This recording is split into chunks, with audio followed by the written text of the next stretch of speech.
I wonder how many people know that there is still a colony in Africa. There are people who are still under colonization. Those are the people of the Sahrawi. The Sahrawi are still being colonized. And it's unfortunate that their colonizers are Africans also. They are being colonized not by Spain, not by Britain, not by France. The Sahrawi are being colonized by Morocco. The Africans are colonizing other Africans. It's a pity. It's a shame. Yet, all the countries of Africa have relationships with Morocco. All the Africans are approving of the subjugation of the Sahrawis. Why are we supporting the colonial master when we claim that to fight colonialism? Why do we trade with the colonial master when we aspire to be free? Are we really free? If Africans are really fighting colonialism, they must end all the relationship with Morocco. We must cut all the diplomatic ties with Morocco. Any self-respecting African country must sever its relationship with Morocco, because Morocco is a colonizer. Morocco is a colonizer the same way Britain was a colonizer.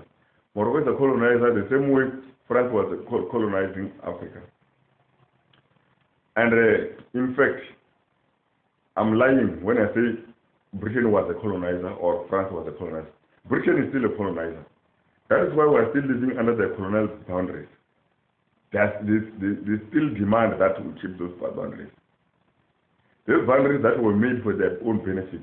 They were not made for the benefit of Africans. They were demarcated simply to serve Europe, simply to enslave us for the benefit of Europe. And today we are still living under those boundaries. Perhaps that is why we accept the enslavement, the colonization of the Sahrawi people. We need to break away ties with Morocco. And then we need to destroy these colonial boundaries. We need freedom. Why are there still people who are stateless in Africa? Due to the boundaries that were put in place by the colonizers. The Azawad people are stateless. They are spread all over Malawi, Algeria, Niger. They are suffering. They are living like animals. They are sick of uranium, which is benefiting France. Yet we claim to be free. What kind of freedom is there when our own people, we support the subjugation of our own people?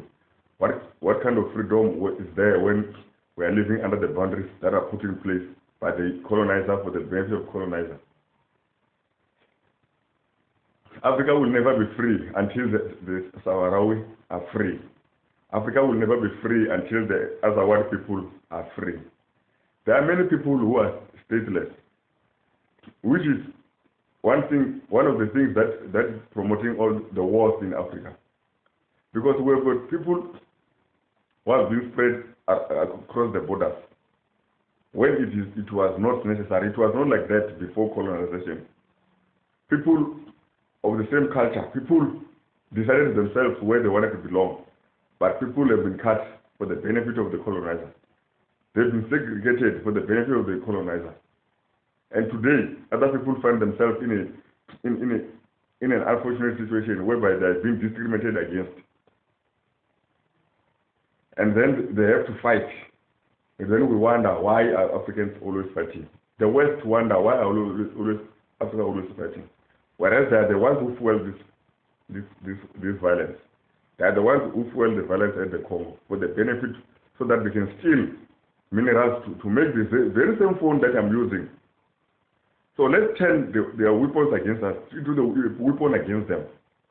The phone that I'm using, it is working because of the minerals that's coming from the Congo. And it is being said every time over the TV, women are being raped, people are being mutilated at the Congo. for the benefit of Europe, for the benefit of America, so that this phone can work. There's a mineral that I think they call it coltan, which is found at the Congo, or maybe only at the Congo. But for them to get, instead of trading with the Congolese government, they decided to instigate war so that they can get it cheaply. They can only supply weapons to the rebels. Then they, at the very expense of the African blood, women are raped, maybe by 100 women, by 100 men. They say a man was chopped in front of his wife. And then the wife was told to put the parts together, and then they raped that woman on top of the man's body part.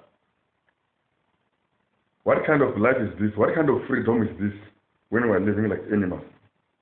When we are forced to live like animals. Children are working at the mines. They are being forced to work at the mines so that this phone that I'm using can work. Nokia was told, and they said there's nothing they can do. There's nothing they can do. It take a long time. They will try to talk. They will try to influence. They can only influence. But when they go to the Congo, they don't influence the government. They instigate war. Why can't they use the power they use, make war to steal, to stop that war? Because the people who are fighting, they are the ones who are supporting them by buying those minerals, blood minerals. It's about time that Africa must stand up. We must stand up for ourselves. If a rabbit go to a lion and ask the lion not to eat the lion will simply eat it. We are going to the snake and ask the snake not to bite us. The snake, the only thing the snake knows is to bite. It will bite us. Africa will never be free until the Kurds are free. The French have carved the Middle East in such a way that the Kurds cannot have a state. And now the Kurds are stateless because of France. The Azawad people are stateless because of France. It is because we go to the snake to ask for help when the only thing the snake can do is to bite us. We have to look for in our own experience. We have to find an answer for ourselves. And first we must destroy colonial boundaries. The Azawad people have to have a state. They are human beings like everybody who inspire to forge their own way in life. They cannot be subject forever because of France, so that France must be able to steal, to enable France to steal the uranium. The case cannot be stateless forever because of France.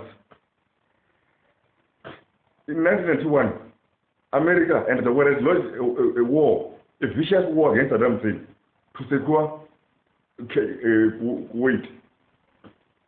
If they can do it for Kuwait, why can't they do it for the Kurds? If they can do it for Kuwait, why can't they do it for the Azawad people? If they can do it for Kuwait, why can't they do it for Sahrawi? It's not because they can do it. It's because they want it. They like the status quo. They like it to be subjugated. They want to keep the strings of colonization. I can tell you about the story of the Germans and the Russians. The Germans used to believe that the Russians are subhumans. Those subhumans cannot do anything. But the Russians have to sacrifice more than 20 million people during the Second World War to beat the Germans. And today, no German will dare call the Russian subhuman. Perhaps that's what we need to do. We must stand up for ourselves. We must shed blood for a cause, because right now we are shedding blood for the benefit of France. We are shedding blood for the benefit of America. We are shedding blood for the benefit of Europe. It's about time that we must shed blood for the benefit of freedom, for the benefit of Africa. We must shed blood, because even though we don't want to, women are raped, they are killed, men are being mutilated. For what? For the benefit of France, for the benefit of America, for the benefit of Europe, for the benefit of Nokia. It is time that Africans must stop shedding blood for the benefit of other people. We must shed blood for our own benefit. We must confront the enemy with everything that we've got.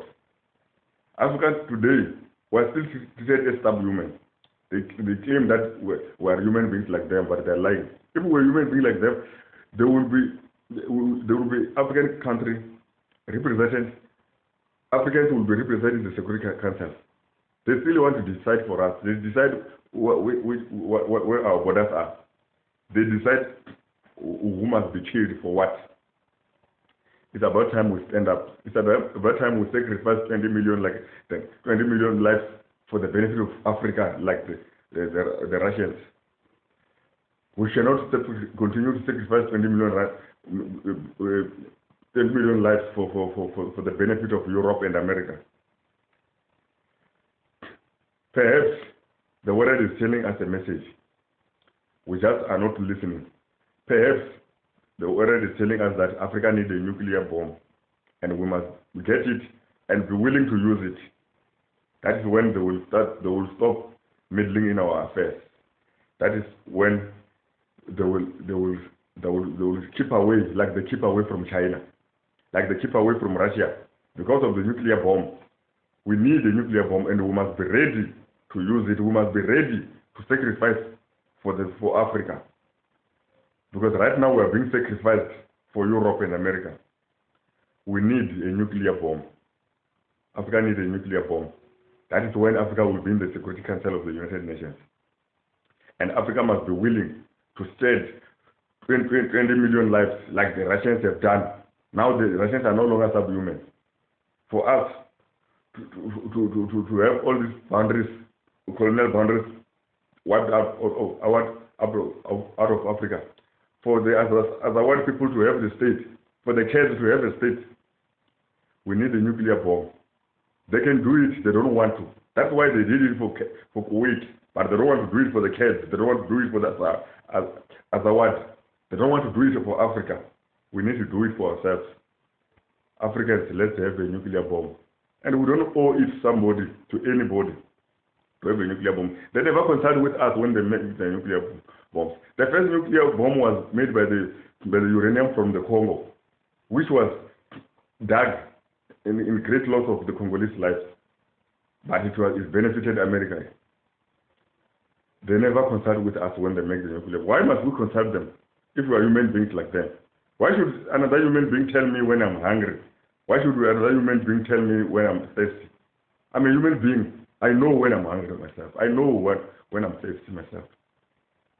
So it's about time that we do it for ourselves without consulting with our colonizers, without consulting with our enemies, without consulting with those who hate us, without consulting with those who steal from us, without consulting those who make it possible for African men to be mutilated and African women to be raped. Africa, rise up.